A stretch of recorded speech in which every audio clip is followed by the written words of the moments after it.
Hey, this is Adam Torres, and I'm here to tell you that it has never been easier to start your very own podcast.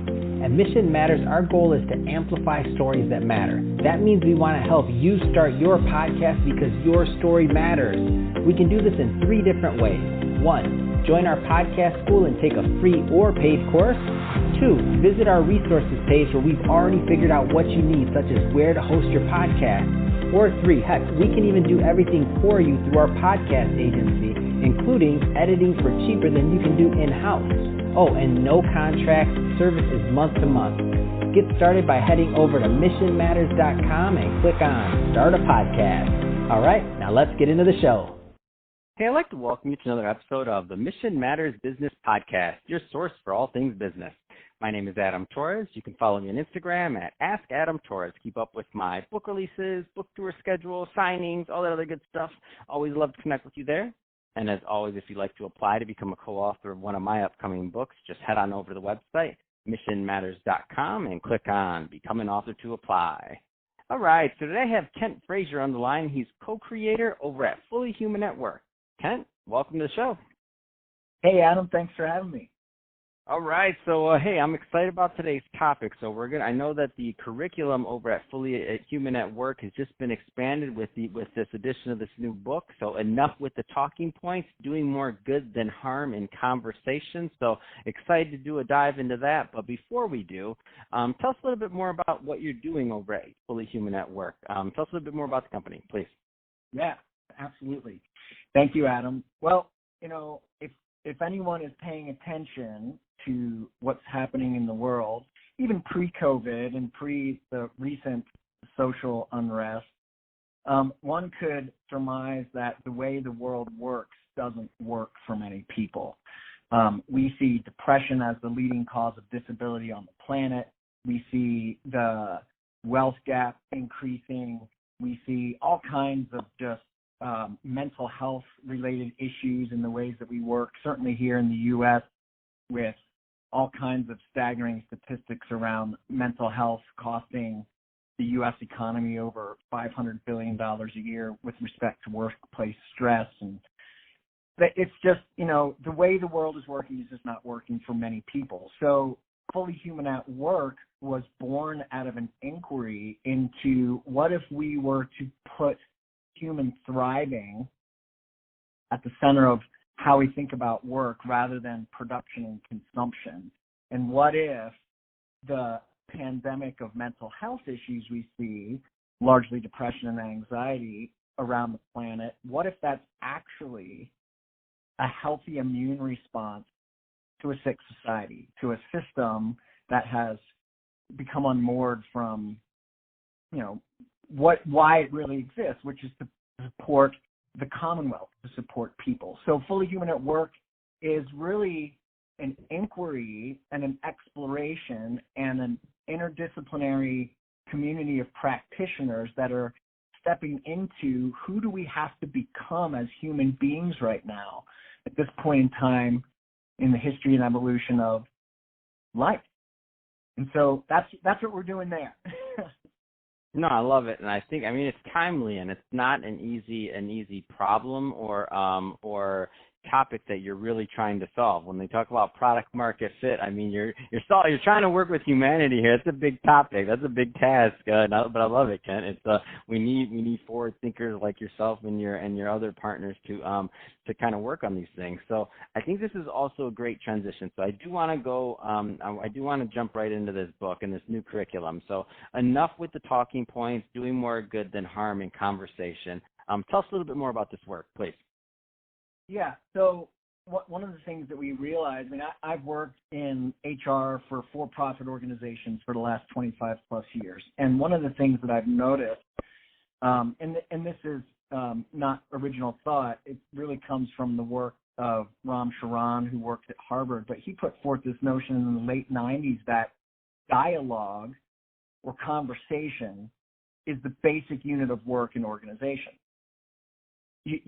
When you peel back the onion and you look at ancient technology, let's look at the Eightfold Path in Buddhism. They put forth this notion of we all have a way of seeing the world. Based on the way we see ourselves and see other people and see the world and see what's happening, we start to think about things in a certain way. And the way we think about things gives rise to the way we talk about things. And the way we talk about things gives rise to the actions that we see are permissible to take or not. And so our reality that we walk into, the world that we create, actually emerges through conversation. So this book that my partner Reggie Mara wrote is really looking at how do we really understand, it's getting back to basics essentially, how do we have more generative, kind, skillful, compassionate conversation with one another such that we can create a world that works more for more people. So it's a short book. It's 100 pages. We explore part of it in our curriculum, our introduction to Fully Human at Work, which we really hold as an imperative here as we move more deeply into the 21st century. We've got exponential technologies continuing to displace what we do and how we work. We've got COVID. We've got the cascading consequences of climate change accelerating more quickly than we thought. We've got the social political unrest. So we are in dire need of a new conversation as the rhetoric we've been subscribed to for multiple generations now is taking its necessary autumn and winter, and a new spring has to emerge, and that's all going to come through the way we speak and listen with and to one another. So not to spoiler the book, because I obviously, and if we had time, we still wouldn't go through the entire book. But I do want to give because I want you to sell some books, because that's what we do here. I love helping support other authors and help them get their work out.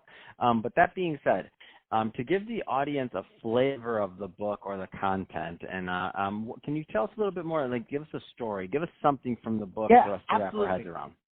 Absolutely. So, in part one of the book, what we're exploring is, I'll read the section title of it is Knowing Yourself, Your Biases, and Your View, Working with What and How You See. So in a conversation, we show up with a particular positionality. I have a view. I see a topic. We can call it, we can just look at the political conversation right now. We all see the political conversation in one way, shape, or form. The way we see that has been heavily influenced by the year we were born, families we were born into, the communities and cultures we were born into, and every single person on the planet, Adam, was given a set of truths that they were born into. For me, I was raised in a suburb of Philadelphia. So for me, some of the things were, the United States is the greatest country in the world. Why? Because we won World War II, because we accept and bring people in from all other countries around the world. But the United States is the best country in the world. And that was just given to me as truth. It was given to me as truth that a family consists of a mom and a dad and siblings. It was given to me that, all whatever it is, you can go on and on. To what extent that as we grow and we move through our lives, do we ever really examine the continued integrity of, truthfulness or validity of what we were given through our upbringing? And to what extent are we examining its utility and the degree to which it's serving us or others in our lives right now? And so in developmental psychology, this is known as a move in adult development. We move from the socialized mind, where I'm basically operating the code that was programmed into me by my parents, my teachers, my community and family of origin. And I'm just running those scripts to a point where I say, wait a second, let me question these and begin to exercise my own conscious discernment in the moment and start self-authoring what I think ought to be so moving forward, not just taking these givens without consideration or examination. So the early part of the book and the early part of our curriculum invites people into this inquiry around what do you hold as true that you've been given, and to what extent have you examined it, and to what extent under examination is it still serving you or not?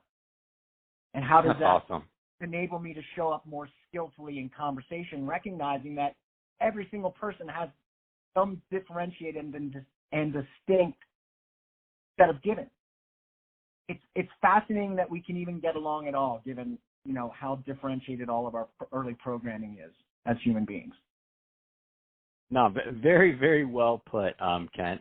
So that being said, if somebody, it's a final question, two-part question. If somebody is listening to this and they want to learn more about Fully Human at Work, number one, question one, what are the right types of individuals and or organizations that are typically a good fit to work with you and your team? And then number two, what's the best way for them to reach out and to connect? Yeah, thank you. Best way to reach out and connect would be to go to our website, which is fullyhumanatwork.com. Really, we're in our third cohort of this. We've had about 70 people go through this experience with us this year. People in their 20s, 30s, 40s, 50s, 60s.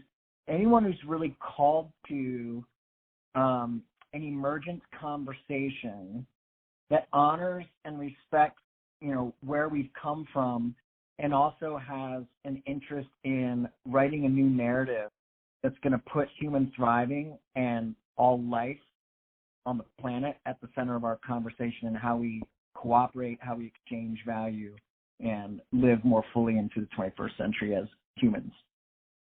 That's awesome. So, Kent, really appreciate you coming on the show today and sharing more about all the great work you're doing over at Fully Human at Work. And congrats again on the book. Enough with the talking points, doing more good than harm in conversation. So congrats on that again and expanding your curriculum. And to the audience, as always, thank you for tuning in.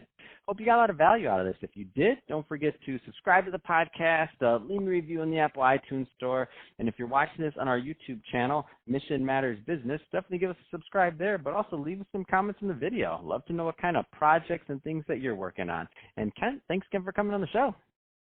Thanks, Adam.